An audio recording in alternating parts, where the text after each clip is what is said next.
నమో గురుభ్యః.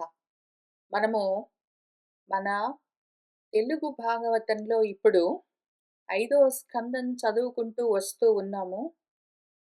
ఈ ఐదవ స్కందాన్ని గంగన గారు మనకు రాసిచ్చారు. పోతన గారు రాసిన ప్రతులు ఏ కారణం చేతనో కనిపించకుండా పోతే గంగన గారు రాసిచ్చినట్టున్నారు. ఆయన చెప్తూ వస్తూ ఉన్న ఈ పద్యాలను చూసుకుంటూ వెళ్దాము. అప్పుడేం జరిగిందంటే, మన ప్రియవ్రతుడు నాకు ఆత్మ మార్గం కావాలి, బ్రహ్మ మార్గం కావాలి అని కోరుకున్నాడు. అయితే ఆయన మనసు కర్మల్లో ఉండడం చేత ప్రారబ్ధంగా మన బ్రహ్మదేవుడొచ్చి, "నువ్వు మీ నాన్న చెప్పినట్టు పెళ్లి చేసుకుని చేయవలసిన గృహస్థ ధర్మాలన్నింటినీ పూర్తి చేయవలసి ఉన్నది" అని చెప్పాడు.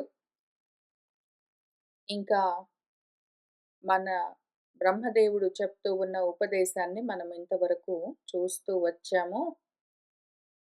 ఇక్కడ ఒక చోట సుఖ దుఃఖంబులు అనుభవించుచు దేహాంతర ఆరంభ కర్మంబులన్, ఆ తర్వాత ఇక్కడ పదము అయితే పాయును అనైనా ఉండాలి, లేదా చేయను ఒల్లడు అనైనా ఉండాలి. ఎవరైతే ఈ మార్గంలో జ్ఞాన మార్గంలో ఉన్నాడో సుజ్ఞానవంతుడు వాడేం చేస్తాడంటే, ప్రారబ్ధవశాత్తు కలిగిన కర్మలను చేస్తూ వాటి వల్ల వచ్చే సుఖదుఖాల్ని అనుభవిస్తూ, మళ్ళీ ఈ దేహం పడిపోతే వేరే దేహం మొదలవ్వడానికి, ఆరంభం అవ్వడానికి మళ్ళీ ప్రారబ్ధ కర్మల్ని చేస్తూ కూర్చోడు. వాడు ఇంకా అటువంటి కర్మలను, దేహాంతర ఆరంభ కర్మలు, మళ్ళీ ఇంకొక దేహాన్ని ప్రారంభించే ప్రారబ్ధ కర్మలను పాయును అంటే వదిలిపెట్టేస్తాడు. లేదా చేయనొల్లడు అంటే ఇంక చెయ్యడు అని అర్థము. పాయనొల్లడు అంటే ఆపోజిట్ మీనింగ్, మొత్తమే వ్యతిరేకం అర్థమైపోతుంది. సరే, ఇంతకీ ఆ విధంగా ఏదో ఒకటి గాని మన బ్రహ్మదేవుడు ఈయనకు ప్రారబ్ధం అన్నాడు, నీ ధర్మము అన్నాడు, నువ్వు ఇవి చేయవలసి ఉంటుంది, నీ కర్తవ్యము అన్నాడు. ఈ విషయాలన్నీ చూపిస్తూ, ఇవన్నీ ధర్మంగా చేస్తూ మళ్ళీ నువ్వు కామంతోటో, అర్థంతోటో కాకుండా ఉన్నావు అంటే, అర్థకామాల్ని వదిలిపెట్టి ధర్మం మాత్రం పట్టుకున్నావంటే, ఒకవేళ నువ్వు గృహస్థాశ్రమంలో ఉండి, గృహస్థాశ్రమంలో త్రివర్గం ఉంటుంది.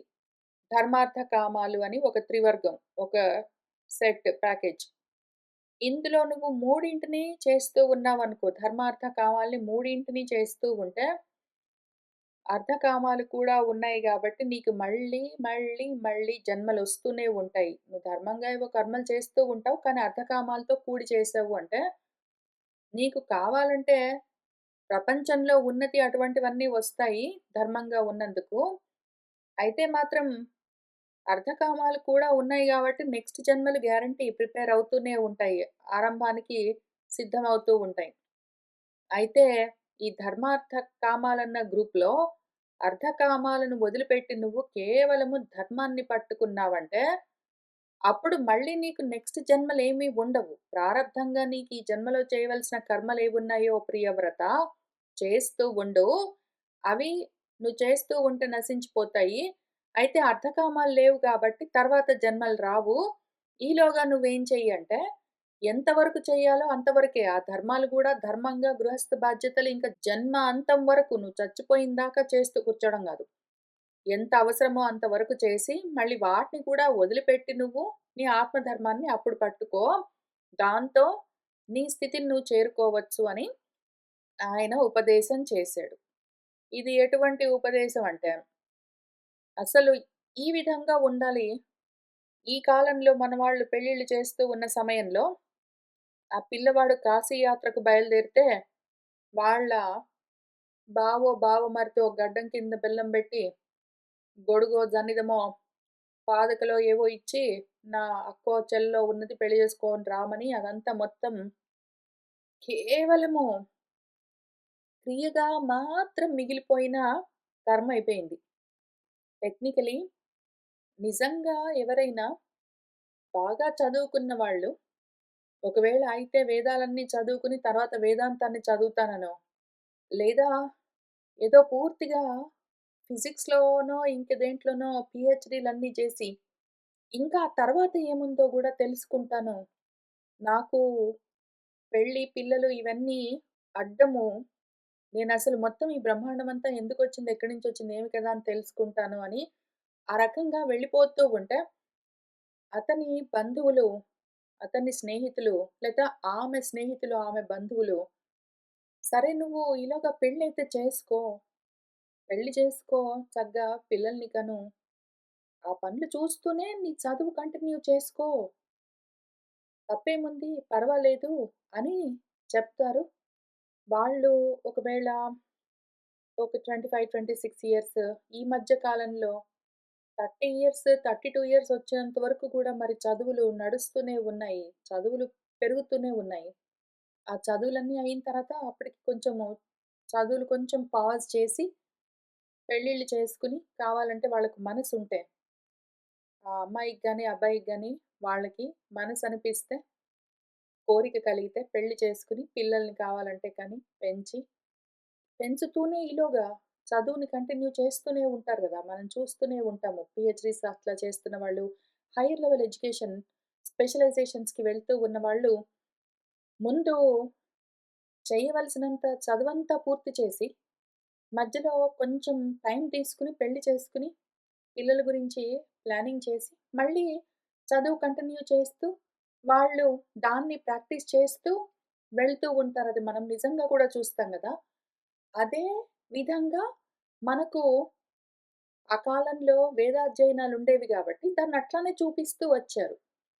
వేదాలన్నీ 4 వేదాలు చదువుకోవడానికి మనం మనుస్మృతిలో చూసాము. లెక్కలు కూడా రాసిచ్చారు. ఏ సమయంలో వాళ్ళు చదువు మొదలుపెడతారో విద్యాభ్యాసము, ఇంకా అక్కడి నుంచి ఎన్నాళ్ళు పడుతుంది వాళ్ళు ఒక వేదమా? 2 వేదాలా? అన్ని వేదాలా? ఇంక ఏ విధంగా వాటిని నేర్చుకుంటున్నారు? ఏమి దాన్ని బట్టి వాళ్ళకు ఎంతెంత సమయం పడుతుందని ఉంటుంది.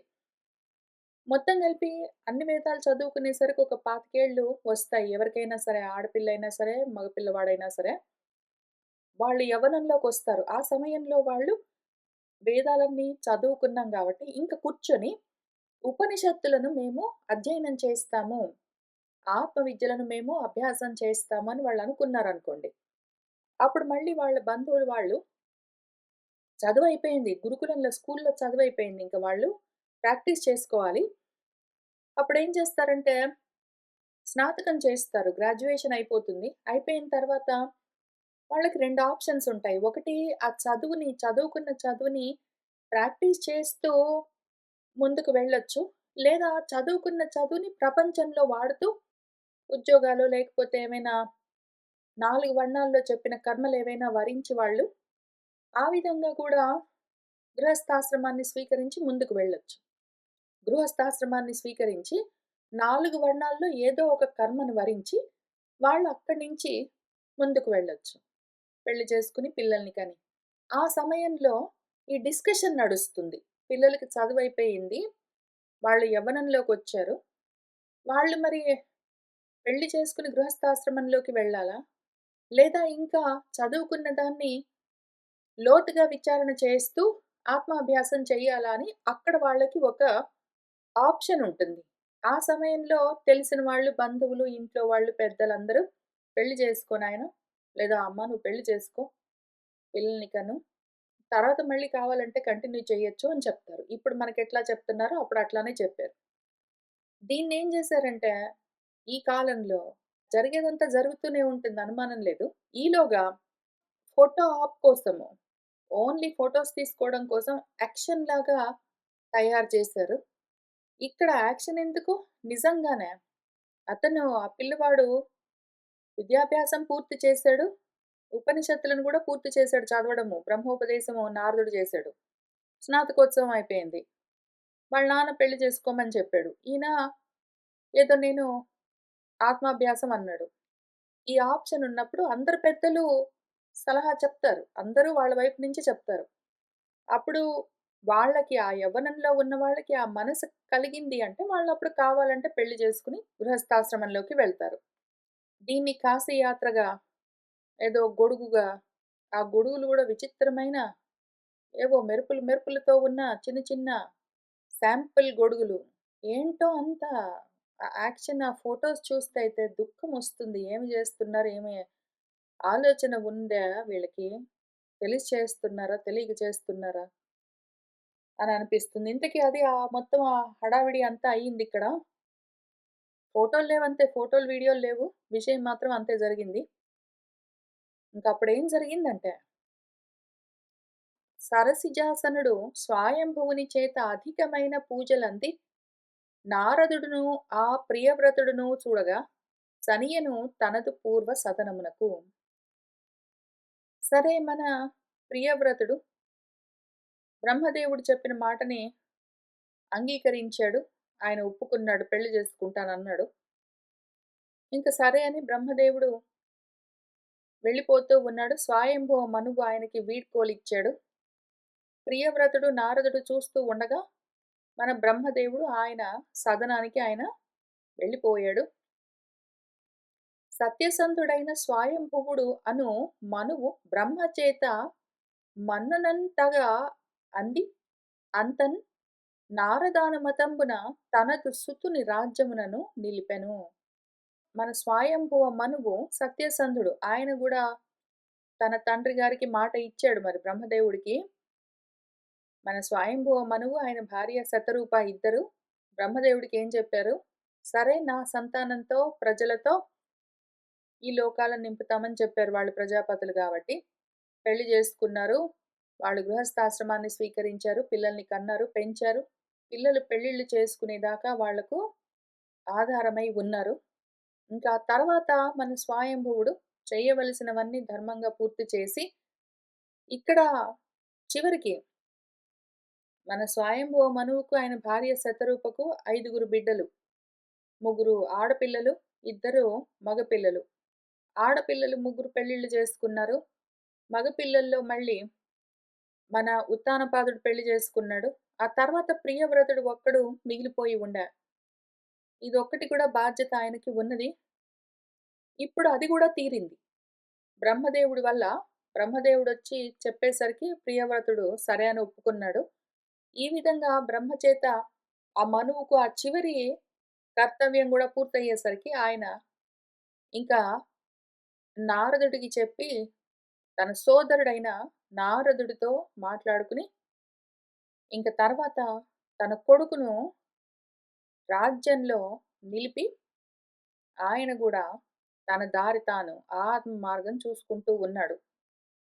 ఇట్లు స్వయంభువ మనువు భూచక్ర పరిపాలనంబునకు ప్రియవ్రతుని పట్టంబు గట్టి విషమంబులకు విషయంబుల వలన విముక్తుడై వనంబునకుంచనియను. ఈ విధంగా స్వయంభువ మనువు ఈ భూచక్రాన్ని పరిపాలించడానికి, రాజ్యాన్ని పాలించడం కోసము ప్రియవ్రతుడిని రాజుగా ఆయనకు పట్టాభిషేకం చేసి, విషమము అసమంగా ఉంటాయి. సమత్వం లేకుండా ఎక్కువ తక్కువలతో, ఉచ్చనీచాలతో ఉండే ఈ విషయాలు ఎప్పుడైనా సరే, ఏ విషయమైనా సరే ఎక్కువైనా ఉంటుంది, తక్కువైనా ఉంటుంది. సమంగానైతే ఉండదు. అటువంటి ద్వంద్వాలతో కూడి ఉన్న విషయాలన్నింటినీ వదిలిపెట్టి విముక్తుడై ఆయన అడవికి వెళ్ళిపోయాడు. ఇంకా తర్వాత ధరణీవల్లభుడు ప్రియవ్రతుడు మోదంబందుచున్ లీలన్ ఈశ్వర వాక్యంబున కర్మతంత్ర పరుడై సంగంబులను పాపు భగవంతుడు ఆది పురుషుడి యొక్క పాదాంబుజ చింతనం తగిలి నిత్యానందమున్ పొంది దుర్భర రాగాదుల పారద్రోలి ప్రజలను పాలించెను అతి ఉన్నతిన్. ఈలోగా మన ధరణీవల్లభుడు రాజుగారు ఆ ప్రియవ్రతుడు మోదంబందుచున్ ఎంతో సంతోషంగా, లీలగా ఈశ్వర వాక్యం వల్ల ఆయనకు కర్మనిష్ట ఇంకా కొద్దిగా ఉన్నది. జ్ఞాననిష్ట పూర్తిగా కలగలేదు. అందుకని కర్మతంత్రుడై కర్మల చేత నడిపించబడుతూ ఉన్నవాడై అయినా గూడా ఇటువంటి సంఘాలను, సాంగత్యాలను, బంధాలను రూపుమాపే భగవత్ పాదాన్ని, ఆదిపురుషుడి పాదము అని మన మూలంలో రాసున్నది. ఆ ఆదిపురుషుడిని చింతిస్తూ, అదే చింతనలో తగులుకుని ఉండి, అందులోనే నిత్యానందాన్ని పొందుతూ, దుర్భరమైన, భరించడం కష్టమైన రాగము మొదలైన వాటన్నింటినీ కూడా తొలగించుకుంటూ, మనసులో రాగద్వేషాలు లేకుండా, హృదయంలో ఎల్లప్పుడూ ఆత్మచింతన చేస్తూ, బాహ్యంగా ఆయన ప్రజలను పాలిస్తూ ఉన్నాడు. ఇటువైపు తన సొంత బిడ్డలను, ప్రజలను, అటువైపు తన రాజ్యంలోని ప్రజలను అందరినీ ఆయన ఆ విధంగా ఎంతో ఉన్నతితో పాలిస్తూ ఉన్నాడు. అప్పుడేం జరిగిందంటే, ఇట్లు ప్రియవ్రతుడు రాజ్యంబు చేయుచు విశ్వకర్మ ప్రజాపతి పుత్రికయగు బర్హిష్మతి అను దానిని పత్నిగా పడసి, ఆ సతి వలన శీల వృత్త గుణ రూప వీర్య ఔదార్యంబులన్ తనకు సమానులైన ఆగ్నేధ్ర ఇద్మజిహ్వ యజ్ఞబాహు మహావీర హిరణ్యరేత కృతపృష్ట సవన మేధాతిథి వీతిహోత్ర కవి అన్న నామంబులు గల పుత్ర దశకంబును ఊర్జస్వతి అను ఒక్క కన్యకను కాంచెను. ఈ విధంగా మన ప్రియవ్రతుడు చక్కగా రాజ్యం చేస్తూ ఉన్నాడు.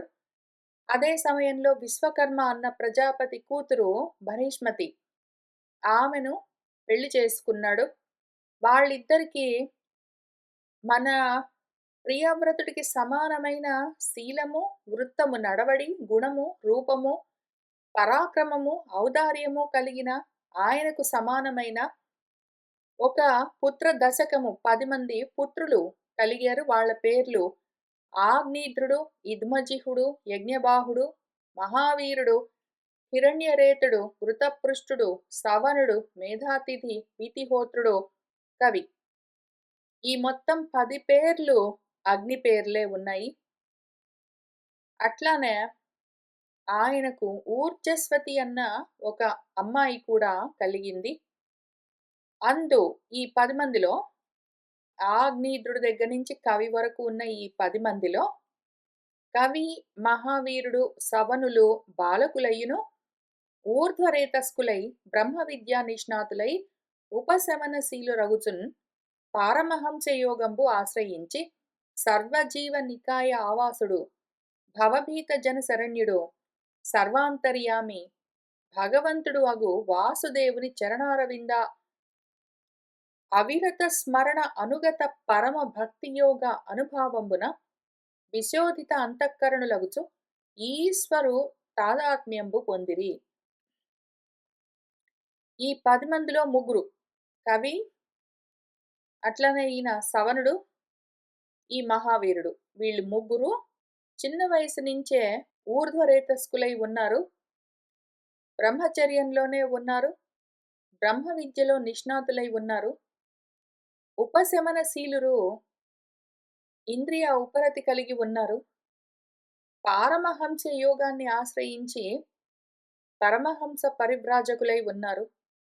వాళ్ళు సర్వజీవ నికాయ ఆవాసుడు, సర్వభూతావాసుడు, భవభయముతో భీతి చెంది ఉన్న జనులకు ఆశ్రయమై ఉన్నవాడు, సర్వాంతర్యామి భగవంతుడైన వాసుదేవుణ్ణి ఆశ్రయించి అదే స్మరణతో పరమ భక్తి యోగ అనుభావంతో శుద్ధాంతఃకరణులై ఈశ్వరుణ్ణి చేరుకున్నారు. వాళ్ళు ఈశ్వర తాదాత్మ్యాన్ని పొందారు.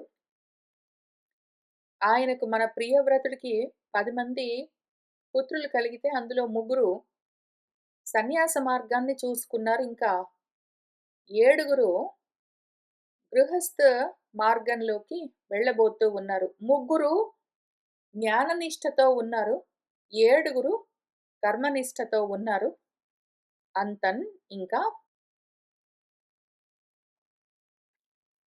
మున్ను జన్మించిన ముగ్గురు పుత్రులు అవ్యయ పదవికి అరుగుటయును. అంతన్ ప్రియవ్రతుడు అఖిల శాత్రవ కోటిన్ తన బాహుబలము చేతను జయించి అతడు బర్హిష్మతి కాంతయందు ప్రీతి కలిగి యౌవన లీలా వికాస హాస హేళనాదుల చిత్తంబు కీలుగొల్పి గత వివేకుడున్ పోలే భోగంబులను పొందెను. పుట్టిన వాళ్ళలో ముగ్గురు ముందే అవ్యయమైన పదవిని చేరుకున్నారు. సన్యాస మార్గాన్ని, జ్ఞాన మార్గాన్ని వాళ్ళు అవలంబిస్తూ ఉన్నారు. జ్ఞాననిష్టలో ఉన్నారు. ఇంకా మన ప్రియవ్రతుడేం చేస్తున్నాడంటే, అఖిల శాత్రవ కోటి శత్రువులో సమూహాన్ని, కోటి అంటే సమూహం ఆ హద్దు. మొత్తం ఎంతవరకు ఉన్నారో అంతవరకు శత్రువులందరినీ కూడా తన బాహుబలంతో జయించి, ఈలోగా మళ్ళీ ఒకవైపు రాజ్యాన్ని ఈ విధంగా ఘనంగా పాలిస్తూనే, ఇంకొక వైపు తన భార్య బర్హిష్మతి ఆమెతో ప్రీతిగా ఆడుకుంటూనే ఉన్నాడు. ఆయన అన్ని విధాలుగా గృహస్థ బాధ్యతల్ని పూర్తి చేస్తూ ఉన్నాడు. ఆయన మనసులో పరబ్రహ్మాన్ని ధ్యానం చేస్తూ ఉండి, అదే సమయంలో బాహ్యంగా ఆయన గృహస్థాశ్రమంలో నిర్వర్తించవలసిన కర్తవ్యాలు, శాస్త్రోక్తమైన ధర్మాలేమున్నాయో, రాజ్యపాలన చేస్తూ, ప్రజలను కన్నబిడ్డల వలె కాపాడుతూ, తన సొంత బిడ్డల్ని కూడా చక్కగా పోషిస్తూ, భార్యతో అన్యోన్యంగా సరస సల్లాపాలతో ఆమెను ఆనందింపచేస్తూ, బంధుజనులతో, స్నేహితులతో, సుహృతులతో అందరితో ఏ విధంగా మెలగవలసి ఉన్నదో ఆ విధంగా ఆయన చేస్తూ ఉన్నాడు. ఆ విధంగా మనవాడు ప్రీతి కలిగి యవ్వన లీలా వికాస హాస హేళనాదుల చిత్తంబు గీలుగల్పి చక్కటి యవ్వనంలో మంచి హావభావాలతో, చక్కగా వికసిస్తున్న నవ్వులతో, ఆటలతో, వాటితో ఆయన భార్యతో కూడి మనసులో చిత్తంబు కీలు కొలిపి మనసటు తిరిగి ఆడుకుంటున్నట్టుగానే కనిపిస్తూ ఉన్నాడు. గత వివేకుడిలాగా వివేకమంతా, ఆయన చదువుకున్న చదువంతా మర్చిపోయి, నారదుడు చేసిన ఉపదేశమంతా పోగొట్టుకుని, కేవలము గృహంలో గ్రామ్యమైన సుఖాలు అనుభవిస్తున్నట్టుగా కనిపిస్తూ ఉన్నాడు. కానీ మనసులో మాత్రం ఆయన ఆత్మ జ్ఞానాన్ని వదిలిపెట్టకుండానే వీటిలో ప్రవర్తిస్తూ ఉన్నాడు. ఇట్లు ప్రియవ్రతుడు ఏకాదశార్పుత పరివత్సరంబులు రాజ్యంబు చేసి ఒకనాడు మేరునగ ప్రదక్షిణంబు చేయు సూర్యునకు అపరభాగంబునన్ ప్రవర్తించు అంధకారంబు నివర్తింపబూని భగవదుపాసనాజనిత అతిపూరుష ప్రభావుడై సవితృ రథ సదృక్ష వేగంబు గల్గి తేజోమయంబైన రథంబున ఆరోహణంబు చేసి రాత్రులను ఎల్ల దినంబులొనర్తునని సప్తరాత్రంబులు ద్వితీయ తపనుడున్ బోలె అరదంబు పరపుటయున్ ఆ రథనేమి మార్గంబులు సప్త సముద్రంబులును ఆ మధ్య భూసందులు సప్త ద్వీపంబులును అయ్యెను. ఇంకా మన ప్రియవ్రతుడు ఈ విధంగా పెళ్లి చేసుకున్నాడు. భార్యతో చక్కగా కాపురం చేస్తూ ఉన్నాడు. బిడ్డల్ని కన్నాడు. ప్రజల్ని కన్నబిడ్డలుగా పాలిస్తున్నాడు. శత్రువులందరినీ హద్దుల్లో ఉంచుతూ ఉన్నాడు. ఇంకా కొంచెం ఎక్కువ చేద్దామని నిర్ణయించుకున్నాడు. ఆయనేం చేశాడు, ఈ విధంగా ఎన్నాళ్ళో రాజ్యపాలన చేస్తూ ఒకరోజు మేరునగ ప్రదక్షిణంబు చేయు సూర్యునకు, మేరు పర్వతం చుట్టూ చుట్టి వస్తూ ఉన్న సూర్యుడికి అవతల సైడ్ ఉన్న భూమంతా గూడా చీకట్లో ఉంటుంది గదా! ఒకవైపు సూర్యుడు ప్రకాశిస్తూ ఉంటే, భూమి అవతల వైపు చీకట్లో ఉంటుంది. కాబట్టి దీన్ని నివర్తిస్తాను. దీన్ని తొలగిస్తాను. భూమికి మొత్తం అన్ని వైపులా ఎప్పుడూ చీకటి లేకుండా ప్రకాశమే ఉండే విధంగా చేస్తాను అని ఆయన ఒకసారి అనుకున్నాడు. అంతగా సాధించగలిగిన స్థితిలో ఉన్నాడాయన. భగవదుపాసనతో కలిగిన అతిమానుషమైన ప్రభావంతో సవితృ రథ సదృక్ష వేగంబు గలిగిన, సవిత అంటే మన సూర్యుడు. సూర్యుడి యొక్క రథం ఏదున్నదో, ఆ రథానికి సమానమైన వేగంతో ఉన్న, ఆ రథానికి సమానమైన తేజస్సుతో ఉన్న ఒక రథాన్ని ఆయన ఎక్కి, రాత్రులను పగళ్ళు చేస్తూ, ఒకవైపు సూర్యుడు ప్రకాశిస్తూ ఉంటే, ఇంకొక వైపు ఈయన రథం ఎక్కి తిరుగుతూ ఉన్నాడు. దాంతో ఏం జరిగింది? సూర్యుడు ఒకవైపు భూమిని ప్రకాశింపచేస్తూ ఉంటే, ఈయన ఒకవైపు భూమిని ప్రకాశింపచేస్తూ ఉన్నాడు.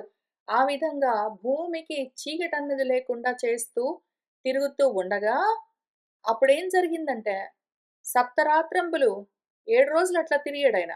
ద్వితీయ తపనుడిలాగా, రెండో సూర్యుడిలాగా తిరుగుతూ ఉండేసరికి, ఆయన అరథము, ఆయన రథం ఏదున్నదో దాన్నట్లా పరిచాడు. దాన్నట్లా పరిగెత్తించేసరికి, ఆ రథం యొక్క నేమి అంచులేవున్నాయో, రథ చక్రాల యొక్క అంచులు దిగబడి మార్గాలయ్యాయి. గోతుల్లాగా తయారయ్యి, అవి సప్త సముద్రాల్లాగా మారాయి. వీటి మధ్యలో ఉన్న భూప్రాంతమంతా సప్త ద్వీపాలయ్యింది అని చెప్తూ ఉన్నారు. ఇప్పుడు ఈ సప్త ద్వీపాలేవి అని పేర్లు చెప్తున్నారు. జంబూ, ప్లక్ష, శాల్మలి, కుశ, క్రౌంచ, శాక, పుష్కరములనగా అలరు ఆ ద్వీపంబులందు జంబూ ద్వీపము ఒనరంగా 1,00,000 యోజనములయ్యెను. అట ఉత్తరోత్తర అయుత సంఖ్య తా ద్విగుణితమై ఒండొంటికి అతిశయిల్లు క్షార ఇక్షు రస సురా ఆజ్య క్షీర దధి శుద్ధ ఉదకంబులు కలుగు సాగరములు 7 ద్వీప పరిణామములు గలిగి విస్తరిల్లు సంధి సంధిని పరిఖల చందంబునను క్రమము తప్పక ఒండొంటి కలయకుండును సకల జీవులకు ఎల్ల ఆశ్చర్యముగను. ఆ 7 ద్వీపాలేవి అంటే జంబూ ద్వీపము, మళ్ళీ ఒక్కొక్క ద్వీపానికి మధ్యలో వర్షాలుంటాయి. ఇప్పుడు జంబూ ద్వీపం ఉన్నదనుకోండి, అందులో భరత వర్షము అనుంటుంది. అట్లానే ఇంకేదో క్రౌంచ ద్వీపం ఉన్నదనుకోండి, అందులో ఏదో రమణక వర్షము అనుంటుంది. అంటే అమెరికా. ఈ రకంగా ద్వీపాలు, ద్వీపాల్లో మళ్ళీ వర్షాలు. అంటే కాంటినెంట్స్, కాంటినెంట్స్‌లో మళ్ళీ కంట్రీస్. అవన్నీ ఆయన చక్కగా ఏర్పాటు చేస్తూ ఉన్నాడు. ఆ ద్వీపాల్లో మొదటి ద్వీపం జంబూ ద్వీపం అనుకుందాము. ఈ జంబూ ద్వీపం ఒక 1,00,000 యోజనాలు ఉన్నదంటే, దాని తర్వాత జంబూ ద్వీపం తర్వాత ప్లక్షం, ప్లక్షం తర్వాత శాల్మలి, శాల్మలి తర్వాత కుశ, తర్వాత క్రౌంచ, తర్వాత శాఖ, తర్వాత పుష్కరాలు. ఒక్కొక్క దాన్ని మించి ద్విగుణీకృతము రెండింతలుగా వాటి వైశాల్యం ఉంటూ ఉన్నది. ఈ విధంగా అతిశయిల్లి ఉన్నది. మధ్యలో ఈ ద్వీపాల మధ్యలో, ఈ కాంటినెంట్స్ మధ్యలో సముద్రాలున్నాయి గదా! ఆ సముద్రాలు గూడా మళ్ళీ ఎట్లా 7 సముద్రాలయ్యాయి. ఒకటి క్షారము అంటే ఉప్పు నీటి సముద్రము. ఒకటి ఇక్షు అంటే చెరుకు రసంతో నిండిన సముద్రము. ఒకటి సురా, సురాపానంతో నిండిన సముద్రము. తర్వాత ఆజ్యము నేతులతో నిండిన సముద్రము. తర్వాత క్షీరము పాల సముద్రము. ఆ తర్వాత దధి పెరుగు సముద్రము. ఆ తర్వాత శుద్ధము, శుద్ధోదకంతో స్వచ్ఛమైన నీటితో ఉన్న సముద్రము. ఆ పేరెందుకో ఇక్కడ రాయలేదు మన గంగన గారు. దధి అన్నారు, ఉదకమని ఇంక ఊరుకున్నారు. ఇవన్నీ ఉదకాలే గాని, క్షారం 1, ఇక్షు 2, సుర 3, ఆజ్య 4, క్షీరము 5, దధి 6, ఏడోది శుద్ధం ఒకటి ఉండాలాయన పేరు రాయలేదు. మూలంలో ఉన్నది. శుద్ధోదకం చాలా ముఖ్యము. దాన్నెందుకు వదిలిపెట్టేశారు. శుద్ధోదకము ఇటు కర్మల్లో ఉంటుంది, అటు జ్ఞానంలో ఉంటుంది. శుద్ధోదకము ఇటువైపు కర్మల్లో, శుద్ధోదకం సమర్పయామి అనుకుంటూ కర్మ కాండల్లో అన్నిట్లో ఉంటుందది. ఇటువైపు జ్ఞానం వైపు శుద్ధము, చిత్తము మనకు అత్యవసరము. కాబట్టి దాన్నెందుకో శుద్ధాన్ని వదిలిపెట్టేశారాయన. 2 అక్షరాలు ఎక్కువయ్యాయి. నా పద్యానికి కష్టం అనుకున్నారో ఏంటో మరి నాకు తెలీదు. లేదా ఉదకం అంటే శుద్ధోదకమే గదా! అనుకున్నారేమో. ఇక్కడ ఆల్రెడీ నేను ఉదకం అని రాసాను. ఉదకం అంటే శుద్ధమే గదా! ఇంక అందుకని అని అనుకునుంటారాయన. కర్మకాండలో ఉండుంటారు ఉపాసనలో. శుద్ధోదకం అంటే షార్ట్‌కట్ ఉదకం అనుకున్నారేమో. తెలీదు. ఆయన ఎందుకు రాయలేదో. కానీ నేను మాత్రం శుద్ధాన్నెందుకు వదిలిపెడతాను? అది అసలే గురువుగారి స్వరూపం. కాబట్టి ఇంతకది 7. ఏడుగురు కొడుకులకు 7 చాపల బదులు 7 సాగరాలు, 7 ద్వీపాలు ఇస్తూ వచ్చాడు. ఇప్పుడు ఈ 7 సాగరాల్ని వాళ్ళు ఎట్లా ఎండగడతారో తెలీదు. మన రాజుగారి 7గురు కొడుకులు 7 చేపలు పట్టుకొని పోయి ఎండబెడదామని ట్రై చేస్తే 6 చేపలు ఎండాయి. ఒక్కటి ఎండలేదని ఏదో కథ ఉంటుంది. ఇంక దాన్ని డీకోడింగ్ చేస్తే ఇదిగో ఇక్కడికొస్తాము. ఎప్పుడైనా చేద్దాము. ఏమి మనకి తోచనప్పుడు. ఇంతకది 7 సముద్రాలు, 7 ద్వీపాలు, 7 కొడుకులకు ఆయన పంచి ఇవ్వబోతూ ఉన్నాడు. ఇప్పుడు ఈ సాగరాలు 7 ఉన్నాయి గదా! ద్వీప పరిణామాలు ద్వీపం ఎంత వైశాల్యంతో ఉన్నదో, వాటి మధ్యలో ఉన్న సముద్రాలు అంతే వైశాల్యంతో, అంతే పరిమాణంతో ఉన్నాయి. ఆ విధంగా విస్తరిల్లి సంధిని మధ్యలో సముద్రం మధ్యలో ద్వీపం మధ్యలో సముద్రం. ఈ విధంగా పరిఘల్లాగా ద్వీపం మధ్యలో ఉన్న సాగరము పరిఘలాగా ఏదో అగడతలాగా ఆ చందంగా ఉన్నది. క్రమం తప్పకుండా ఒండొంటి కలయకుండు ఒకదానితో ఒకటి కలవకుండా దేనికి దానికి వాటి సరిహద్దుల్లో ఉంటాయి. సకల జీవులకు ఎల్ల ఆశ్చర్యంగా ఉన్నది ఈ పరిస్థితి. అట్టి ద్వీపంబుల యందు పరిపాలనంబునకు ప్రియవ్రతుడు ఆత్మభవులు ఆత్మ సమానశీలురునైన ఆగ్నేద్ర ఇద్మజిహ్వ యజ్ఞబాహు హిరణ్యరేత వృతపృష్ఠ మేధాతిథి వీతిహోత్రులను ఒక్కొక్క ద్వీపానికి పట్టంబు గట్టి. ఇంకా ఈ ద్వీపాల్ని పాలించడం కోసం ప్రియవ్రతుడు తన ఆత్మ సంభవులు, తన పుత్రులు తనకు సమానమైన సౌశీల్యంతో వాటితో ఉన్నవాళ్ళు మన ఆగ్నేయుడు, ఇద్మజిహ్వుడు, యజ్ఞబాహు, హిరణ్యరేతుడు, ధృతపృష్ఠుడు, మేధాతిథి, వీతిహోత్రుడు వీళ్ళందరినీ ఒక్కొక్క ద్వీపానికి ఒక్కొక్కడిని రాజుగా పట్టం కట్టాడు. ఇంకా తర్వాత ఊర్జస్వతి అన్న కన్యకను భార్గవునకు ఇచ్చినన్. ఊర్జస్వతిని తన కూతురును భార్గవుడికి ఇచ్చి పెళ్లి చేశాడు.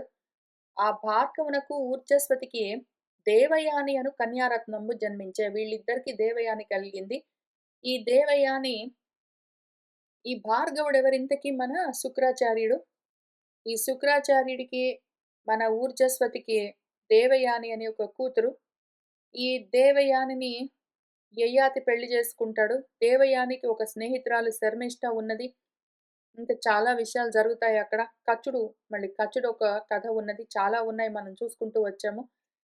ఇంతకీ అట్టి బల పరాక్రమవంతుడైన ప్రియవ్రతుడు విరక్తుడై ఒకనాడు నిజ గురువగు నారదుని చరణానుసేవన అనుపతిత రాజ్యాది ప్రపంచ సంసర్గంబు తలంచి ఇట్లనియే. ఈ విధంగా బలంతో పరాక్రమంతో కూడి ఉన్న మన ప్రియవ్రతుడు చేయవలసిన కర్తవ్యాలన్నీ ధర్మంగా శాస్త్రోక్తంగా పూర్తి చేసిన తర్వాత అయినా కూడా చచ్చిపోయిందాకా అదే ఆశ్రమంలో తగులుకుని ఉండకుండా విరక్తుడయ్యాడు. చేయవలసినవన్నీ ధర్మంగా పూర్తి చేసిన తర్వాత ఆయన విరక్తుడై ఒకనాడు తన గురువుగారు నారదుడు ఏమి ఉపదేశం చేశాడో వాటిని జ్ఞాపకం చేసుకున్నాడు. అట్లానే అనుపతిత రాజ్యాది ప్రపంచ సంసర్గము తన పైన పడిపోయిన ఈ రాజ్య భారము మొదలైన సంసారము ప్రపంచము వీటిని కూడా ఆయన తలుచుకున్నాడు. నారదుడు చేసిన బ్రహ్మోపదేశము గుర్తున్నది. తన ప్రారబ్ధానుసారంగా వచ్చిన కర్మల వల్ల కలిగిన సంసారము తెలుస్తున్నది. రెండూ చూసుకున్నాడు. రెండింటికి మధ్యలో ఉన్నాడాయన. ఆయన కర్మనిష్టకు, జ్ఞాననిష్టకు మధ్యలో ఉన్నాడు. ఇప్పుడు కర్మను పూర్తిగా వదిలిపెట్టడానికి విరక్తుడవుతూ ఉన్నాడు. ఇంకా ఆయన ఏం చేస్తున్నాడంటే అకట ఏను ఇంద్రియములచే కట్టంగబడి ఉండి అందుల పాయలేక అజ్ఞాన విరచితంబగు సర్వ విషయములను అంధకూపంబులందు అడగి తరునికి నేను వినోద మృగంబనై ఉంటిని. అవి ఒల్లనో అనుచు రోసి హరికృపచే అప్పుడు అబ్బిన ఆత్మ విద్యను కలిగి తన వెంట అరుగుదెంచు కొడుకులకు ఎల్ల రాజ్యంబు కుదురుపరచి తనదు పత్నిని దిగనాడి ధనము విడిచి హరివిహారంబు చిత్తంబునందు నిలిపి పరగన్ అల్లన నారద పదవికి అరిగెను.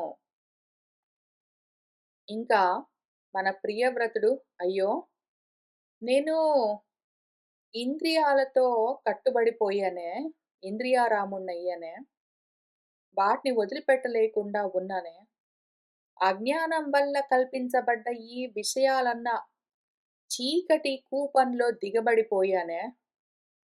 భార్య, బిడ్డలు మొదలైన వాటన్నింటికి నేను ఆట బొమ్మనైపోయానే. ఈ విధంగా ఉండిపోయిన నేను ఇంక వీటిని వల్లనే వల్లను, వద్దే వద్దు అని వాటిని రోసాడు. రోషం, వైరాగ్యం పెంచుకున్నాడు. ఆయనకు హరికృప చేత కలిగిన అప్పుడు, అప్పుడు ఆయన యవ్వనంలో ఉండగా కలిగిన ఆత్మవిద్య ఏదున్నదో దాన్ని మళ్ళీ జ్ఞాపకం చేసుకున్నాడు. తన వెంటే తన్ని అనుసరిస్తూ వస్తూ ఉన్న తన కొడుకులకు తన రాజ్యాన్ని కుదురుపరిచి, అప్పజెప్పి, వాళ్లకు పంచి ఇచ్చి, తన భార్యను తన మహిషి అని రాశారు మన మూలంలో. ఆయనకు ఒక్క భార్య ఉన్నది, బర్హిష్మతి అని. ఆమెను కూడా వదిలిపెట్టి, రాజ్యాన్ని, ధనాన్ని, ఐశ్వర్యాలన్నింటినీ వదిలిపెట్టి, భుక్తభోగంబుగా అని చెప్పారు మన మూలంలో వ్యాసుల వారు. ఎంతకాలం అనుభవిస్తాను? అనుభవించడం అయిపోయిందింకా. అనుభవాలు ఇవి ప్రాపంచికమైన అనుభవాలు వద్దు నాకు. భుక్తము ఇవన్నీ అనుభవింపబడ్డాయి, అయిపోయింది అని వాటిని వదిలిపెట్టాడు. హరివిహారంబులు, ఆ హరి యొక్క చారిత్రములు మనసులో నిలుపుకున్నాడు. ఆ విధంగా పరగన్ ఉండగా అల్లన మెల్లగా ఆయన ఇంక మళ్ళీ వెనక్కి వెళ్ళి నారదుడు చూపించిన మార్గాన్ని పట్టుకున్నాడు. ఇట్లు తన రథమార్గంబులు సప్తద్వీప సాగరంబులుగా చేసి సూర్యునకు ప్రతి సూర్యుడై సరిత్ గిరి వనాదులచే భూత నిర్వృత్తి కొరకు ప్రతి ద్వీపంబునకు అవధులు కల్పించి ద్వీపవర్ష నిర్ణయంబులను పుట్టించి భౌమ దివ్య మానుష సుఖంబులు నరక సమానంబులుగా తలంచి విరక్తిన్ పొంది నిరంతర భగవద్ధ్యాన విమలీకృత ఆశయుడగుచు హరిభక్తి ప్రియుండైన ప్రియవ్రతుని చరిత్రంబులు ఈశ్వరునకు తక్క అన్యులకు ఎరుంగ తరంబుగాదు అతని మహిమంబులు నేడునున్ కొనియాడుదురు అని శుకుడు మరియును ఇట్లనియే. ఈ విధంగా తన రథ మార్గము, తన రథము ఏ మార్గంలో వెళ్తుందో ఆ మార్గంలో సప్త సాగరాలు ద్వీపాలుగా మొత్తం భూమంతా ఏర్పరచబడ్డది. అటువంటి వాడు ఆయన సూర్యుడికి సమానంగా అపర సూర్యుడై మొత్తం భూచక్రమంతా తిరిగినవాడు. ఆయన ద్వీపాలన్నింటిలో సరిత్తులు, సెలయేర్లు, నదులెక్కడుండాలి, గిరులు ఎక్కడుండాలి, వనాలు ఎక్కడ ఉండాలి అని వీటన్నింటినీ వేటికి వాటికి కల్పించి ప్రాణులన్నీ ఏవి ఎక్కడ ఉండాలి, ఏ విధంగా వాటి వాటి స్థానాల్లో ఆనందాన్ని పొందుతాయి అని ప్రతి ద్వీపానికి ఆయన అవధులు కల్పించి ప్రతి ద్వీపంలో వర్షాలు అంటే రాజ్యాలను, కంట్రీస్‌ని, దేశాలను నిర్ణయించి ఆ నిర్ణయాలన్నింటినీ కల్పించి ఇవన్నీ చేస్తూ ఉన్న సమయంలో కూడా భౌమ సుఖాలు అంటే భూమి మీద ప్రాణులు, మనుషులు ఆనందించగలిగిన సుఖాలు, దివ్య సుఖాలు, దివ్యమైన భోగాలు, మానుష సుఖాలు, దివ్య సుఖాలు, భౌమ సుఖాలు ఇవన్నీ కూడా నరక సమానము అని అనుకుంటూ విరక్తిని పొంది నిరంతరము భగవద్ధ్యానంతో నిర్మలమై ఉన్న అంతఃకరణంతో ఉన్నవాడై హరిభక్తి ప్రియుడు, ఆయన ప్రియవ్రతుడు, ఆయన వ్రతమే అది. ఆ విధంగా ఉన్న ప్రియవ్రతుడి చరిత్ర ఈశ్వరుడు కాక ఇంకెవరైనా చేయగలరా? ఆయన మహిమలు అందుకనే ఇప్పటికి కూడా చెప్పుకోవలసి వస్తూ ఉన్నది అని శుకుడు మన పరీక్షిత్‌కి చెప్పి ఇంకా ఏమంటూ ఉన్నాడు అంటే, జనకుండిట్లు విరక్తుడైనను తదాజ్ఞం చేసి ఆగ్నేయుద్రుడు ఏపున ధర్మ ప్రతిపాలనుండగుచు జంబూద్వీపమున్ ఏలుచున్ తన సత్పుత్రుల మాడ్కిన్ ఎల్ల ప్రజలన్ తాత్పర్య చిత్తంబునన్ ఘనతన్ ప్రోచన్ అనేక కాలము ఇలన్ ప్రఖ్యాతంబుగా భూవరా. ఆ విధంగా స్వయంభువ మనువు కూడా ఆత్మస్థితికి చేరుకున్నాడు. ఆ తర్వాత ఆయన పుత్రుడు ప్రియవ్రతుడు కూడా అదే మార్గంలో వెళ్ళిపోయాడు. ఆ తర్వాత ఆయన పుత్రుడు ఇప్పుడు ఆగ్నేయుద్రుడు ఆయన జంబూ ద్వీపానికి రాజయ్యాడు గదా! ఆయన కథ మొదలవుతూ ఉన్నది. తన జనకుడు ప్రియవ్రతుడు ఈ విధంగా విరక్తుడై ఆయన రాజ్యాన్ని పుత్రులకు అప్పజెప్పి వెళ్ళిపోయిన తర్వాత, ఆయన ఆజ్ఞ ప్రకారము ఆగ్నేయుద్రుడు ఏపున చక్కగా ధర్మ ప్రతిపాలనుడగుచు ధర్మంగా పాలిస్తూ ఉన్నవాడై జంబూ ద్వీపాన్ని ఏలుతూ ఉన్నాడు. తన ప్రజలను తన సొంత బిడ్డల్లాగానే అంటే ఆ విధంగానే పాలిస్తూ ఉన్నాడు. ఆ విధంగా తాత్పర్య చిత్తంబునన్ తత్పరతతో ఉన్నవాడై ఘనతన్ రోచన్ అనేక కాలము ఎంతో కాలము రాజ్యాన్ని ప్రోస్తూ ఉన్నాడు, పాలిస్తూ ఉన్నాడు. ఇలన్ ఈ భూమి మీద ప్రఖ్యాతంబుగా ఓ భూవరా ఓ పరీక్షిత్ ఎంతో గొప్పగా మన ఆగ్నేయుద్రుడు రాజ్యపాలన చేస్తూ ఉన్నాడు. ఇప్పుడు ఈయన కథ చూద్దాము. ఇట్లు ఆగ్నేయుద్రుడు రాజ్యంబు చేయుచు ఒక్కనాడు పుత్రకాముడై మందరాద్రి సమీపంబున అఖిల ఉపచారంబులన్ ఏకాగ్రచిత్తుడై అర్చించినన్ కమల సంభవుడు సంతసిల్లి తన సన్ముఖంబున సంగీతంబు చేయు పూర్వచిత్తి అను అప్సరో అంగనన్ పంపుటయు ఆ అప్సరాంగన చనుదెంచి రమణీయ వివిధ నిబిడ విటపి విటప సమాశ్లిష్ట సమీప సువర్ణ లతికారూఢ స్థల విహంగమ మిథున ఉచ్చార్యమాణ షడ్జాది స్వరంబులచే బోధ్యమాన సలిల కుక్కుట కారండవ బక కళహంసాది విచిత్ర కూచిత సంకులంబులైన నిర్మల ఉదక కమలాకరంబులు గల తదాశ్రమ ఉపవనంబునందు విహరించుచు ఈ విధంగా అగ్నిద్రుడు రాజ్యపాలన చేస్తూ ఉండగా ఒకనాడు ఆయనకు బిడ్డలు కావాలి అన్న కోరిక కలిగింది. బిడ్డలు కావాలి అంటే మరి భార్య కావాలి, పెళ్లి చేసుకోవాలి కాబట్టి ఆయన ఏం చేశాడు, మందరగిరికి మందర పర్వతం దగ్గరలో ఉన్న ఒక ప్రాంతానికి వెళ్ళాడు. అక్కడ అఖిల ఉపచారంబులను చేయవలసిన అన్ని విధానాలను ఉపయోగిస్తూ ఏకాగ్ర చిత్తంతో మన బ్రహ్మదేవుణ్ణి పూజించాడు. అప్పుడు మన బ్రహ్మదేవుడు చాలా సంతోషించి తన దగ్గర పాటలు పాడుతూ ఉన్న పూర్వచిత్తి అన్న ఒక అప్సరసను మన ఆగ్నేయుద్రుడికి భార్యగా పంపించాడు మన బ్రహ్మదేవుడు.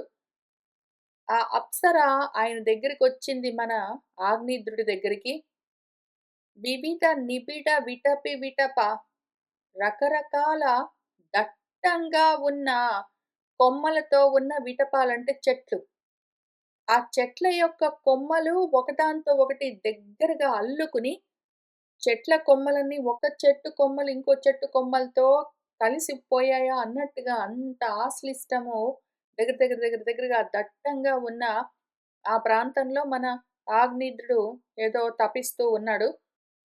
అక్కడికి సమీపంగా ఒక బంగారు తీగలతో అందంగా అలంకరించబడి ఉన్న ఒక స్థలమున్నది. అక్కడ ఆ స్థల విహంగమాలు ఆ ప్రాంతంలోని పక్షులన్నీ మిథునాలు జంటలుగా కూడి కిలకిలా రావాలు చేస్తూ ఉన్నాయి. రకరకాల సప్తస్వరాల్లో అవి పాటలన్నీ పాడుతూ ఉన్నాయి. షడ్జమంలో స్వరాలన్నీ చేస్తూ ఉన్నాయి. దాంతో అక్కడ చెట్ల పైన ఉన్న పక్షులు కిలకిలా రావాలు చేస్తూ ఉంటే, అక్కడ కింద నీళ్లలో ఉన్న ఏవో నీటి కోకిలలు, నీటి బాతులు మొదలైనవన్నీ గూడా బకములు, కొంగలు, హంసలు ఇవన్నీ విచిత్రంగా కూతలన్నీ కూస్తూ ఉండగా, నిర్మలమైన నీళ్లతో నిండి ఉన్న పద్మాల కొలను, దాని పక్కనే ఉన్న ఈ ఆశ్రమం పక్కన ఉన్న ఉద్యానవనము, ఈ ప్రాంతాలన్నింటిలో ఆమె విలాసంగా విహరిస్తూ ఉన్నది మన పూర్వచిత్తి. ఈ విధంగా విలాసంగా విభ్రమ గతి విశేషంబులన్ చలనంబునందు స్వర్ణ చరణ ఆభరణ అన్నరదేవ కుమారుడున్ ఆలించి యోగ సమాధించేసి ముకుళిత నేత్రుడై ఉండి అల్లన కనువిచ్చి చూచి ఆమె ఈయన తపస్సు చేస్తూ ఉన్న ఆశ్రమం పక్కన ఏదో పద్మాల కొలనున్నది. ఆ పక్కన ఏదో దట్టమైన అడవున్నది. అడవిలో చెట్లున్నాయి, చెట్ల పైన పక్షులున్నాయి. కింద పద్మాల కొలంలో సరస్సులో ఉన్న పక్షులతో కిలకిలా రావాలతో మాట్లాడుకుంటూ ఉన్న అట్లా అందమైన ఆహ్లాదకరమైన సమయంలో ఆ ప్రాంతంలో అక్కడక్కడ ఆమె విలాసంగా పరిభ్రమిస్తూ అందమైన గతులతో వయ్యారంగా నడుస్తూ చలిస్తూ ఉంటే ఆమె కదులుతూ ఉంటే ఆమె కాళ్ళ గజ్జెలు, ఆమె ఆభరణాలు చిరు సవ్వడులన్నీ చేస్తూ ఉంటే ఆ నరదేవ కుమారుడు, ఆ రాకుమారుడు ఆలించి విన్నాడు. ఆయన అంతవరకు యోగ సమాధిలో ఉన్నాడు. కళ్ళు మూసుకొనున్నాడు. ఇప్పుడు ఆ శబ్దాలు విని కళ్ళు తెరిచాడు. తన సమీపంలో మధుకరాంగనయుంబోలే పుష్పాఘ్రాణంబు చేయుచు దేవమానవుల మనోనయనంబులకు ఆహ్లాదంబు పుట్టించుచున్న గతి విహార వినయ అవలోకన సుస్వర అవయంబుల మన్మథ శర పరంపరల వందించుచు ముఖ కమల విగళిత అమృత సమాన హాస భాషణామోద మదాంధంబులైన మధుకర మిథునంబుల వంచించి శీఘ్ర గమనంబునం చలించు కుచ్చ కచ మేఖలలు గల దేవిన్కనన్గొడి చిత్తచలనంబునొంది మన్మథ పరవశుడై జడుని చందంబునన్ ఇట్లనియన్. ఆయన ఆమె నడుస్తూ ఉంటే ఆ చిరుగంటల సవ్వడి విన్నాడు. కళ్ళు తెరిచి చూశాడు. ఎదురుగా దగ్గరలోనే మధుకర అంగనయున్బోలే ఏదో తుమ్మెదలాగా పువ్వులను వాసన చూస్తూ ఒకసారి దేవతలకు, మనుషులకు వాళ్ళు వీళ్ళు అని లేదు. అందరికీ వాళ్ళ యొక్క మనసులను, కళ్ళను ఆనందింపచేస్తూ ఆహ్లాదకరంగా ఉన్న చక్కటి గతులతో నడుస్తూ, విహారాలు అటు ఇటు తిరుగుతూ, వినయంగా వంగి తల వంచుకుని చూపులన్నీ చూస్తూ, చక్కటి మధురమైన స్వరంతో మాట్లాడుతూ, అవయవాలన్నీ అందంగా కనిపిస్తూ ఉండగా ఈయన చూశాడు. ఆమె అప్పుడప్పుడు నడుస్తూ ఉన్నది. అప్పుడప్పుడు అటు ఇటు తిరుగుతూ ఉన్నది. అప్పుడప్పుడు పువ్వుల వాసన చూస్తూ ఉన్నది. అప్పుడప్పుడు ఈయన వైపు వయ్యారంగా చూస్తూ ఉన్నది. అప్పుడప్పుడు నవ్వుతూ ఉన్నది. అప్పుడప్పుడు పూలతో, తుమ్మెదలతో మాట్లాడుతున్నట్టుగా ఉన్నది. ఇవన్నీ చూస్తూ, వింటూ ఆయనకు మన్మథ బాధ పెరుగుతూ ఉన్నది. మన్మథ శరపరంపరలన్ అదే పనిగా మన్మథ బాణాలు తగులుకుంటూ ఉండగా ముఖ కమల విగళిత అమృత సమాన హాస భాషణ ఆమోద మదాందంబులైన ఆమె ముఖమన్న పద్మము అక్కడి నుంచి అమృతంలాగా అమృతంతో సమానమైన నవ్వులు, మాటలు జారుతూ ఉంటే, ఆ అమృతాన్ని పానం చేసి మత్తెక్కి కళ్ళు తెలియకుండా ఉన్న, కళ్ళు కనపడకుండా ఉన్న మధుకరాల్లాగా ఏదో తుమ్మెదలన్నీ ఆమె ముఖం చుట్టూ జుమ్మని తిరుగుతూ ఉంటే, ఆమె ముఖము పద్మంలాగా, ఆమె నోట్లో నుంచి వస్తూ ఉన్న మాటలన్నీ ఏవో అమృతంలాగా, నవ్వులన్నీ ఏదో అమృతంలాగా ఉంటే, తుమ్మెదలు గూడా ఆమె ముఖం చుట్టూ తిరుగుతూ ఉండగా, ఒక జంట, ఒక 2 తుమ్మెదలు ఆమె ముఖం చుట్టే తిరుగుతూ ఉండగా, శీఘ్ర గమనంబునం చలించు. ఆమె కదులుతూ ఉంటే, ఆమె కుచములు, ఆమె వక్షస్థలము, ఆమె కచము, ఆమె జడముడి, ఆమె మేఖలము, ఆమె నడుము కట్టుకున్న వడ్డాణం ఇవన్నీ గూడా కదులుతూ ఉన్నాయి. అటువంటి ఆ దేవిని కనుగొన్నాడు మనవాడు. చిత్తచలనం కలిగింది. ఆయన మనసు చలించింది. మన్మథ పరవశుడై జడుడి చందంబున ఇంక మూర్ఖుడిలాగా తయారయ్యాడు. జ్ఞానమంతా లుప్తమయ్యింది. ఇంకా ఆమెతో మాటలన్నీ మొదలుపెడుతూ ఉన్నాడు ఇంకింతే విషయము. సతీ! నీవెవ్వెతవు? ఈ పర్వతమునకు ఏమైనా కోరి వచ్చిన వనదేవతవో, శారదవో, రతిపతి పంచిన మాయవో, తపస్సారమవో? ఓ సతీ! నువ్వు ఎవరివి? ఈ పర్వతానికి ఏమైనా పని మీద వచ్చావా?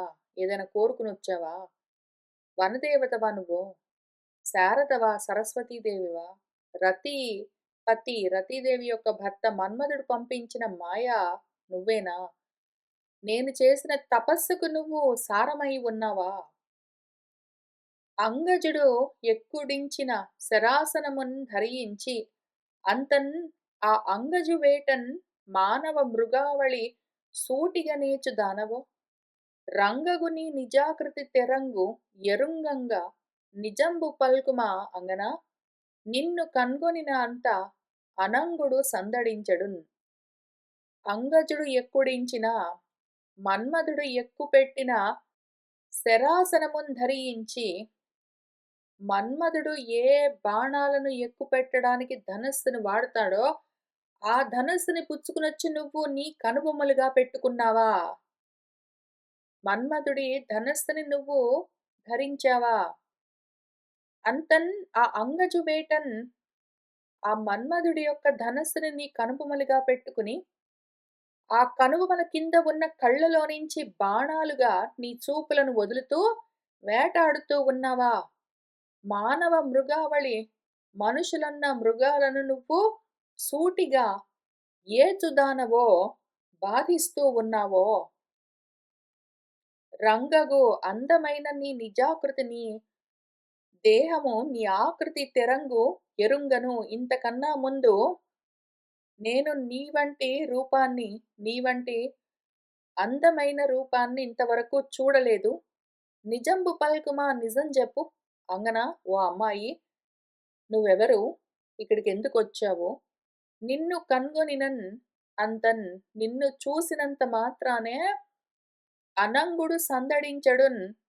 మన్మధుడు సందడి చేస్తూ ఉన్నాడు. ఎవరమ్మాయి నువ్వో? అని అడుగుతూ ఉన్నాడు. పొలుపగుచున్న విలాసంబుల అంగజు బాణములను పోలెడి నీ చంచల సత్కటాక్ష వీక్షణములన్ ఎవ్వనిని ఇంతి చిత్తమున కలచెదవే.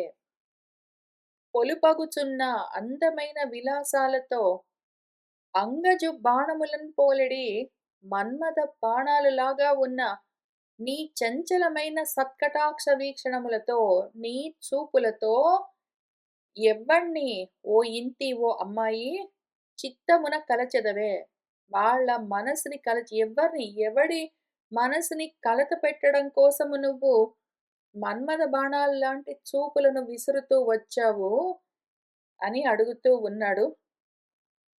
ఈ 2 పద్యాలు చదివినప్పుడు నాకొక మాట అనిపించింది. అయిండొచ్చు, కాకపోయిండొచ్చు నాకు తెలీదు. కానీ అనిపించింది చెప్తున్నాను. ఈ పద్యాలు రాసింది పోతన గారు కాదు, గంగన గారు. పోతన గారికి, గంగన గారికి మధ్యలో ఎంత కాలము గడిచిపోయిందో తెలీదు గానీ, రంగగు నీ నిజాకృతి, రంగైన నీ అందము అని ఈ మాట నేను కొద్ది పాత సినిమాల్లో, పాత బ్లాక్ అండ్ వైట్ తెలుగు సినిమాల్లో విన్నాను. రంగైన అన్న మాట. కానీ మన పోతన గారు ఈ మాటనెక్కడ వాడినట్టు నేను చూడలేదు. తర్వాతొచ్చిందో ఏమో ఈ మాట వాడుకలోకి. లేదా పోతన గారి సమయంలో ఉంటే ఆయన ఆ మాట అట్లాంటి మాటలు కొన్ని ఆయన వాడేవాడు కాదేమో నాకు తెలీదు. కానీ ఈ రంగైన అన్న మాట వినగానే పాత తెలుగు సినిమాలో పాటల్లో గూడా ఈ మాట ఉంటుంది. కాబట్టి పోతన గారి తర్వాత ఎంతో కాలానికి గంగన గారు రాసుంటారేమో అని అనిపించింది.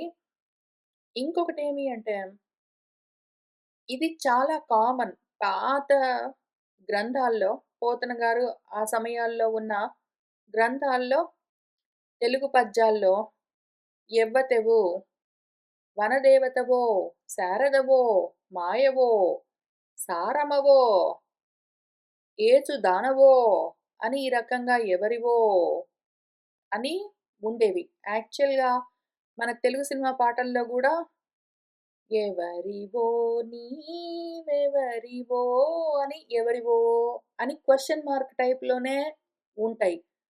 అయితే ఆ తెలుగు పాటలు, తెలుగు పద్యాలు గూడా ఆ తర్వాత ఎవరివో అన్న క్వెషన్ మార్క్ టైప్‌లో గాకుండా ఎవరివే నువ్వు? ఎవరివి? అని ఆ రకంగా మారిపోయాయి. కలచెదవే, కలిచెదవే ఇక్కడ మామూలుగా కొంచెం పాతకాలం తెలుగు పద్యాల్లో అయితే నీ సత్కటాక్ష వీక్షణములని ఎవ్వనిని ఇంతి చిత్తమున కలచెదవో అని ఉండాల్సుండేది. ఎవరిని కలిచెదవే కాదు. రావే, పోవే అని ఇటువంటి మాటలన్నీ ఈ పదాలతో ఉన్న పాటలు మన బాలసుబ్రహ్మణ్యం గారు పాటలు పాడుతూ ఉన్న సమయంలో ఇంకా అక్కడికొచ్చేసరికి ఘంటసాల గారి పాటల్లో గూడా ఇటువంటి "ఎవరే రావే, పోవే" అని ఇటువంటి మాటలు ఎక్కువగా కనిపించేవి గాదు. రావో, పోవో అని ఆ రకంగానే ఉండేవి. కొంచెము నాకనిపిస్తుందో నిజంగానే ఉందో తెలీదు గానీ, కొంచెము గౌరవం తగ్గినట్టుగా ఉంటుంది. కొంచెము ఫీమేల్ లీడ్స్ గురించి పాటలు కట్టినప్పుడు కొంచెం గౌరవం తగ్గినట్టుగా, రావే అని ఆ రకంగా రాసినట్టుగానే ఉంటుంది. వాళ్ళు ఏ ఉద్దేశంతోటి రాసారో తెలీదు గానీ, కలచెదవో అనంటే నేను పట్టుకునేదాన్ని గాదు. కలచెదవే అనుండేసరికి చాలా సమయము గ్యాపొచ్చినట్టున్నది మన పోతన గారికి, గంగన్న గారికి అనిపించింది ఇంతకి. చెదరగ వేదముల్ చదువు శిష్యులపై తగ పుష్పవృష్టి సమ్మదమున అంతలో కురియు మాడ్కిని మన్మథ సామగానముల్ చదివెడి శిష్యులోయనగ షట్పద పంక్తులు చేరి మ్రోయగా పదపడి మీద రాలు కచభారమునందుల చారు క్రొవ్విరుల్.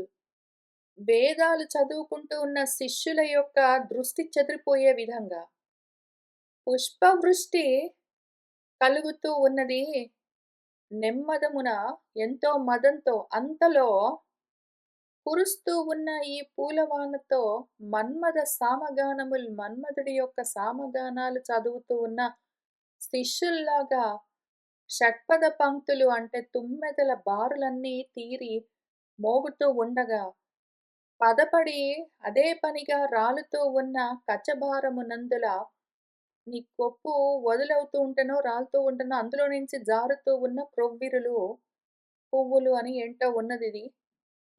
దీన్ని మూలంలో నుంచే చూపిస్తాను. అక్కడ అందం చాలా ఎక్కువగా ఉంటుంది. ఆయన ఏం చెప్తున్నాడంటే, ఆమెతో ఇంక చాలా చెప్పాడు. ముందు చెప్పాడు, తర్వాత చెప్తాడు. కానీ ఏమంటున్నాడంటే, శిష్యాః ఇమే భగవతః పఠితః పఠంతి గాయంతి సామ సరహస్యం అజస్రం ఈశం యుష్మత్ శిఖా విలులితాః సుమనః అభివృష్టీః సర్వే భజంతి ఋషిగణాః ఇవ వేదశాఖాః. ఎట్లా ఉన్నది అంటే ఓ అమ్మాయి, ఏదో ఈ తుమ్మెదలు నీ వెంటబడి వస్తూ ఉన్నాయి గదా! అవి నీకు శిష్యులా ఏమి? నీ చెవుల దగ్గర జుమ్మని మోగుతూ ఉన్నాయి. ఆ తుమ్మెదలన్నీ నీ శిష్యులా? భగవంతుడు గురువుగారు పాఠం చెప్తూ ఉంటే, ఆయన చెప్తూ ఉన్న వేద పాఠాన్ని ఆయన వెంటే వల్లిస్తూ, నడుస్తూ ఉన్న శిష్యుల్లాగా నువ్వు నడుస్తూ ఉంటే నీ వెంటే వస్తూ ఉన్నాయి. ఈ సామగానాన్ని సరహస్యంగా ఉపనిషత్తులతో కూడి సామాన్ని గానం చేస్తూ ఉన్నట్టుగా ఈశ్వరుడు గురువుగారు ముందు నడుస్తూ వేదాన్ని వల్లిస్తూ ఉంటే వెంటే శిష్యులు ఆ సామగానాన్ని చేస్తూ ఉన్నట్టుగా అజస్రం అదే పనిగా మాటి మాటికి గురువుగారు చెప్తూ ఉండడం, శిష్యులు వెంటే మళ్ళీ 2 సార్లు, 3 సార్లు అంటూ ఉండడం. ఆ విధంగా అనిపిస్తూ ఉన్నది నిన్ను, నీతో పాటు వస్తూ ఉన్న ఆ తుమ్మెదలను చూస్తూ ఉంటే. అయ్యో! ఏమిది? యుష్మత్ శిఖా విలులితాః సుమనః అభివృష్టీః. నీ తలలో నుంచి పువ్వులు రాలుతూ ఉంటే, ఆ పూలవాన పువ్వులన్నీ రాలి కింద పడుతూ ఉంటే, ఈ తుమ్మెదలన్నీ మళ్ళీ డీప్ డైవ్ జేసి, ఆ పూల దగ్గరికి వెళ్లి అందులో నుంచి వాసన చూస్తూ ఉన్నాయి. ఎట్లా ఉన్నది చూడ్డానికి అంటే, ఏదో వేద శాఖలు జాలువారుతూ ఉంటే ఋషిగణము ఏ విధంగా అక్కడికి వెళ్లి ఆ వేదాలను గ్రహిస్తాయో, అట్లా నీ తలలో నుంచి రాలుతూ ఉన్న పువ్వులను తుమ్మెదలు గ్రహిస్తూ ఉన్నాయి.